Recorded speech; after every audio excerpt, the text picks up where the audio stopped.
देखिए, आज सतपाल मलिक जी का निधन हुआ। सतपाल मलिक जो है बेबाक प्रवक्ता थे और मैं उनको जब वो स्टूडेंट लीडर थे, स्टूडेंट करते थे यूनिवर्सिटी में, यूपी में, जब से जानता हूँ। उसके बाद वो चौधरी चरण सिंह के साथ जुड़े और चौधरी चरण सिंह का राइट हैंड बन के रहे। फिर कांग्रेस में भी आए और फिर बीजेपी में गए, सांसद भी रहे और पहले विधायक रहे, फिर सांसद भी रहे, गवर्नर भी रहे, हैं, हाँ, सेंट्रल में मंत्री भी रहे कुछ दिन। तो आज वो उनका जो निधन हुआ है, जो क्षति हुई है, वो उसकी पूर्ति जो समाज में अपनी जगह बना गए हैं, उसकी पूर्ति करना नामुमकिन है। तो हमारी सबकी श्रद्धांजलि है उनको, सारे परिवार को। कई जिलों में पानी भराव की समस्या है, किसान काफी परेशान है। हाँ,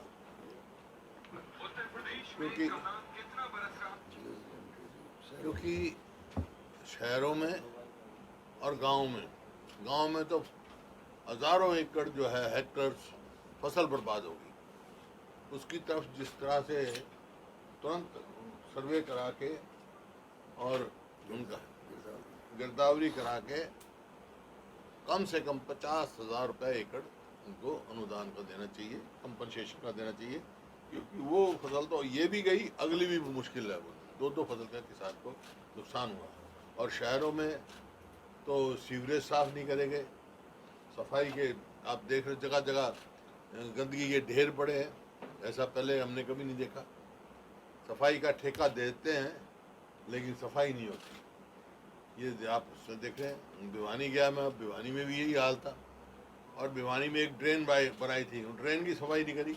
तो समय से पहले ड्रेन की सफाई करनी पड़ती है, सारी सीवरेज की सफाई करनी पड़ती है, सारे नालों की सफाई करनी पड़ती है बारिश से पहले, जब कहीं बचाव होता है। और फिर जहाँ पे ये लगा रखे हैं, पंप लगा रखे हैं, वहाँ कई गांव से भी शिकायत आ रही है कि बिजली 8 घंटा देते हैं, उसमें भी कई बार ट्रैप करती है।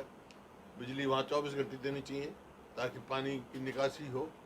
इस प्रकार से जो है, और किसानों को जल्दी से जल्दी मुआवजा देना चाहिए। सर, आपकी जब सरकार थी तो आपने जब जल भरा हुआ था तो 2-2 रुपए के किसानों को चेक दिए थे। हैं?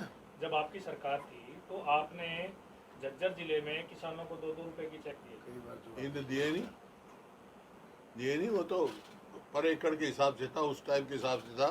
जो NDRF का है 10,000 और 12,000 पर एकड़ के हिसाब से था। उसमें एक का हुआ है तो उसमें कई हिस्सेदार होंगे। मान लो 500 गज में पानी भरा हुआ है, उसमें 10 हिस्सेदार होंगे, तो उसके हिसाब से आया होगा, बनता है उसका।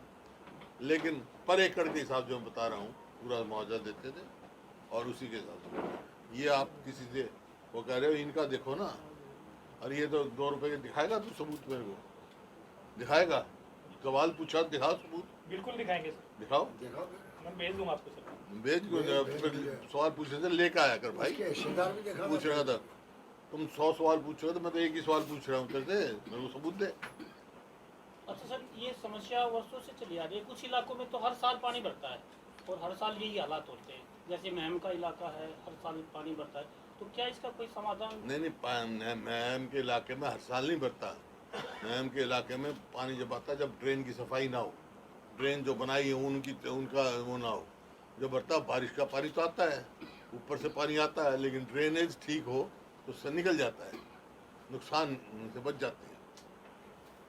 डॉक्टर साहब, क्या कारण है कि कांग्रेस पार्टी अभी तक प्रदेश में विपक्ष का नेता नहीं चुन पाई है, और क्या कारण है जो जिला अध्यक्षों को लेकर जो लंबी जद्दोजहद चल रही थी उसका अभी तक लिस्ट नहीं आई है?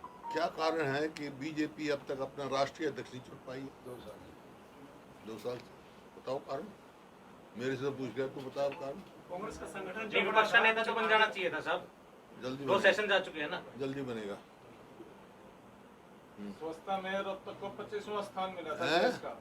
स्वच्छता में देश का 25वां स्थान मिला था रोहतक को। आज क्या आज पूरे शहर में गंदगी के ढेर पे बैठा है। तो और मैं क्या कह रहा था, क्योंकि समय पे ना सफाई हुई। फिर वो रैंकिंग का भी तो मामला है, रैंकिंग कैसे मिल गई रोहतक? उस टाइम नहीं था ना, अब वो उस टाइम बात है। अब बारिश की बात है, आपने देखा कि भाई ठेके जिसको दिया है वो ठेकेदार ही नहीं है, पता नहीं किसको ठेका दिया सफाई का। पहले तो खुद सफाई करते थे, ठेके में सफाई नहीं का ठेका नहीं दिया जाता था हमारे तरह। कई विभागों के कर्मचारी अलग तरह से हड़ताल पर बैठे हैं अपनी मांग को लेकर। एचकारण के भी जो है कर्मचारी, कई विभागों के कर्मचारी हड़ताल पर बैठे लगातार मांगों को लेकर के। जो एचकारण के कर्मचारी हैं जो पीजीआई से भी बाहर कर दिए थे और दूसरे कर्मचारी भी। देखिए एचआर के जो कर्मचारी हैं उनसे ये वायदा किया था तुम्हारे को पक्का करेंगे, अब निकाल रहे हैं, पता नहीं कितने निकाल दिए, इस वास्ते हड़ताल पे बैठे हो। भाई जब जो वायदा जो किया उन्होंने वायदा पूरा करना चाहिए। बेरोजगारी इतनी बढ़ गई है कि अकेले बिजली के निगम में 40,000 की पोस्ट थी, आज वहाँ 18,000 खाली है, 21,000 कुछ है, 18,000 से ज़्यादा खाली है। तो बेरोजगारी तो इसमें इनका कुछ जान ही नहीं है सरकार का। सर पिछली सरकार के दौरान धान रजिस्ट्री और शराब घोटाले की बातें आई थी, कई सेशन में भी ये चीजें चली थी। धान घोटाला, रजिस्ट्री घोटाला, शराब घोटाला, कई तरह की बातें आई थी पिछली सरकार के सेशन में, लेकिन उसकी जांच नहीं हो पा रही, वजह क्या है? जांच करते नहीं है, जांच कमेटी बना देते हैं, जांच की रिपोर्ट नहीं आती। तो कमेटी भी नहीं जैसे नहीं, शराब घोटाले की बनाई थी जांच कमेटी बनाई, जब इसका स्टाम्प का घोटाला था उसकी बनाई, लेकिन रिपोर्ट नहीं आई, क्योंकि घोटाले हर बार घोटाले पे घोटाला सरकार है ये, घोटाले पे घोटाला। अब आपने देखा नहीं, ये जो राशन कार्ड के बनाने में घोटाला, ये जो कितने जो है घोटाले हुए हैं, पहले उससे पहले बना दिए, इलेक्शन से पहले, अब काट दिए, कितने काट दिए। इस प्रकार से जो है इसका घोटाला में तो कोई नहीं, एक से एक के बाद एक। खाद का घोटाला अलग है, स्टाम्प का घोटाला अलग है, शराब का घोटाला अलग है, घोटाले ही घोटाले। मेरा सवाल इसलिए है धान की खरीद का घोटाला अलग है। क्योंकि मनोहर लाल खट्टर जी ने ये कहा था कि हम जांच करेंगे तो फंसेंगे, तो अजय सिंह चौटाला ने कहा था कि आप कीजिए जांच, किसने मना किया है? हाँ तो करी तो नहीं, कोई रिपोर्ट तो आई नहीं है। एक ही है जो पहले भी एक वो तो ए और बी टीम की बात है भाई, ए और बी टीम है, ए और बी टीम है। सर कलेक्टर आपने देखा जब राज्यसभा का इलेक्शन होता है, जब अभय सिंह चौटाला जी किसको वोट देते हैं, अब आगे होगा इलेक्शन, उसमें देखना कहाँ उनकी वोट जाती है। तो ए और बी है, बी टीम है। अच्छा सर, सीईटी और एस्टेट के परीक्षा को लेकर जो है, सीईटी और एस्टेट की परीक्षा को लेकर सरकार, हरियाणा सरकार पीठ थपथपा रही है कि निष्पक्षता से पेपर किया गया। कितने पर्चे कैंसिल हुए पहले पता है? कितने घोटाले हुए, कितना जुर्माना लगा, एचपीएससी पे लगा, सबऑर्डिनेट सर्विस कमीशन में लिखा। अब भी हाई कोर्ट ने कहा क्यों ना तुम्हारे पे अपमाना का केस चला जाए सबऑर्डिनेट सर्विस कमीशन। ये आप देख रहे हैं। कलेक्टर रेट की बात कही, कलेक्टर रेट जो है 10% से लेके 145% तक बढ़ाए हैं। इसका मतलब वो किसके ऊपर बोझ पड़ेगा? जो मध्यम वर्गीय लोग हैं, गरीब आदमी हैं, उन पर बोझ पड़ेगा।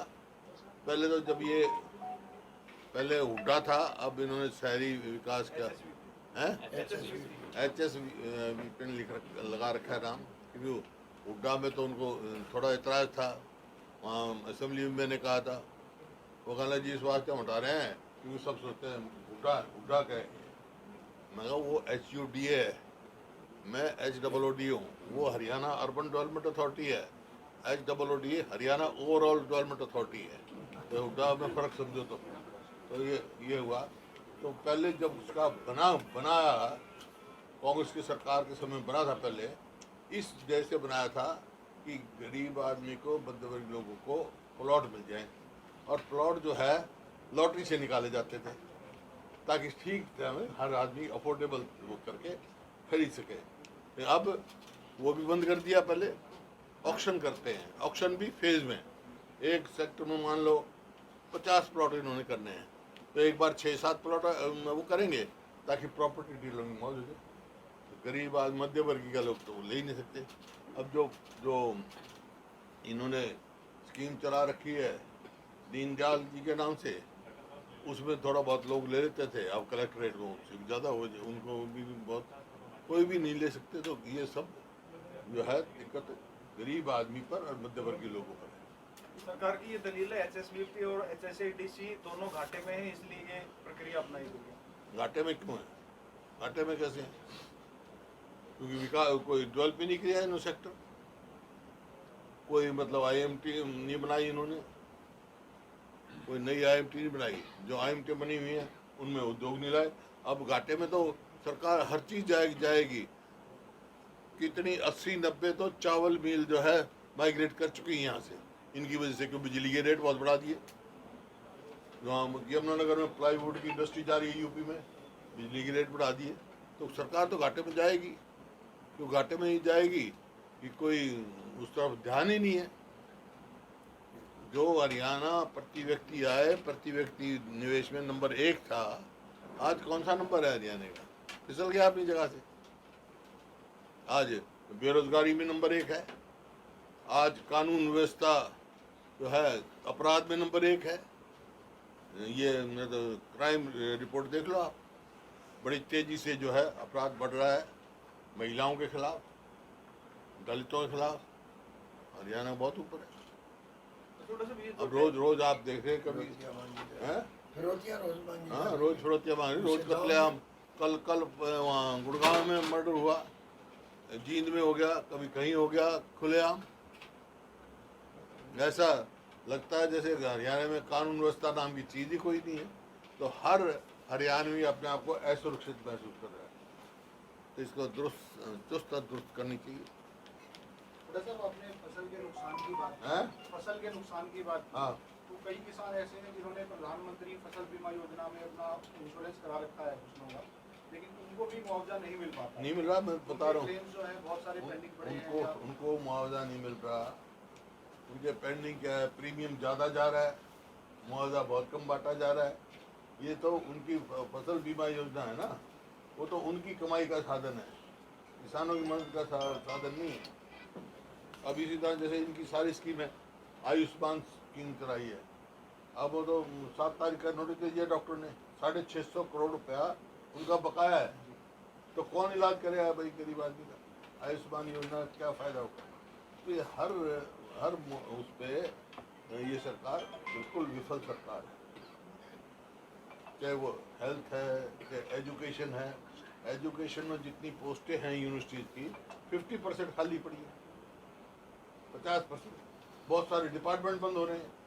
अब जींद यूनिवर्सिटी में तो 15-20 जो है वो कोर्सेज बंद कर दिए। कहीं किसी यूनिवर्सिटी में कोई कोर्स बंद हो रहा है, किसी में कोई कोर्स बंद है, क्योंकि कितने स्कूल बंद हो गए, कितने स्कूल कम हो, हज़ारों स्कूल जो है प्राइमरी स्कूल बंद करे, मर्जर के नाम पर एजुकेशन का भट्ठा बटा दिया। क्या कारण है, क्या पॉलिसी है? पॉलिसी है ही नहीं, पॉलिसी है ही नहीं।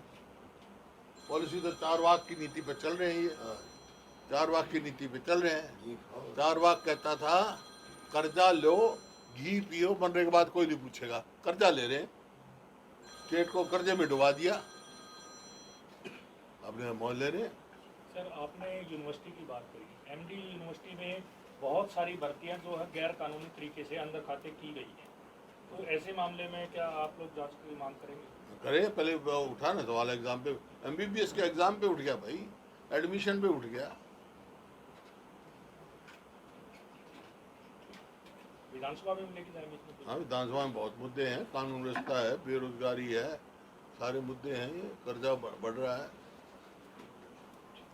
कोई भी एक संस्था का नाम लो, आप सब रोहतक के हो ना, रोहतक के पत्रकार हो आप। मैं हर जिले में जाके पूछता हूँ, ये भाई 11 साल हो गए इनको, एक कोई ऐसी संस्था बता दो जो इनके समय में आए। हमारे समय में चाहे IMTI हो, चाहे आपका होटल मैनेजमेंट का आया हो, चाहे फुटवियर का आया हो, तो ये आया हो अपना visual and arts university I हो, मेडिकल कॉलेज को मेडिकल यूनिवर्सिटी बनाने की बात हुई हो, इन्हें एक काम करा बता दो भाई, खुली छुट्टी तुम्हारी। बहुत सारे सवाल तो पूछ के आते हो, तो ये तो बता दे, बता दो, बताओ भाई। मेट्रो आई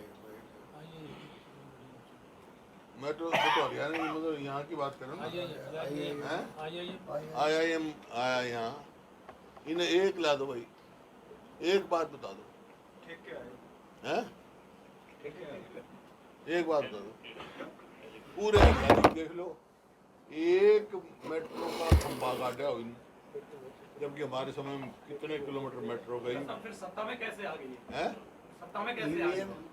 सत्ता में कैसे आ गई? सत्ता में 39% जो कुछ हमारी वोट है, सत्ता में 50% से ज़्यादा जो बने वोट बंटवारा हो गया, मेजोरिटी में नहीं है, ये मेजोरिटी में नहीं आई है सत्ता। क्योंकि आप तो कह रहे थे आपकी बात 39.8 या 9 इनकी परसेंट है, 39.45 हमारी 0.5 का फर्क है। और पिछले 5 चुनाव देखो आप, रिजल्ट निकालो हरियाणा के, हरियाणा में उसी की सरकार बनी है जो पोस्टल में जीता है, इसके सिवाय पोस्टल में हम 90% क्षेत्र में जीत रहे हैं। सवाल उठे तो हुए हैं, सवाल हम कह तो रहे हैं, बैलेट पेपर पे इलेक्शन कराओ, इसका मतलब क्या है? सवाल ये निशान है। जैसे अब बिहार के चुनाव में ये बात हो रही है कि वोटर लिस्ट में गड़बड़ की गई है, तो ऐसा क्या आपको लगता है हरियाणा में भी हुआ हो सकता है?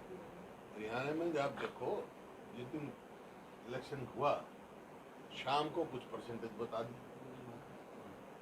10 बजे और कुछ परसेंटेज बता दी, अगले दिन और कुछ बता दी, 9 तारीख को गिनती थी, 8 तारीख को शाम को और कुछ बता दी। मतलब ऐसा कभी नहीं हुआ। तो ये बात सवालिया निशान उठे हुए हैं भाई। तो मतलब जब भी हम बैलेट पेपर से चुनाव की मांग करें, चुनाव आयोग सही तरीके से काम नहीं कर रहा है या सब हैं? चुनाव आयोग सही तरीके से निष्पक्ष तरीके से काम नहीं कर रहा है, दबाव है। और मैं क्या कह रहा था, सवालिया निशान उठे हुए हैं, ये वो सवालिया निशान उठे हुए हैं, उसी का खत्म करने के लिए हम बैलेट पर मांग रहे हैं और वोटर लिस्ट भी वो मांग रहे हैं। ठीक है। चाहे वह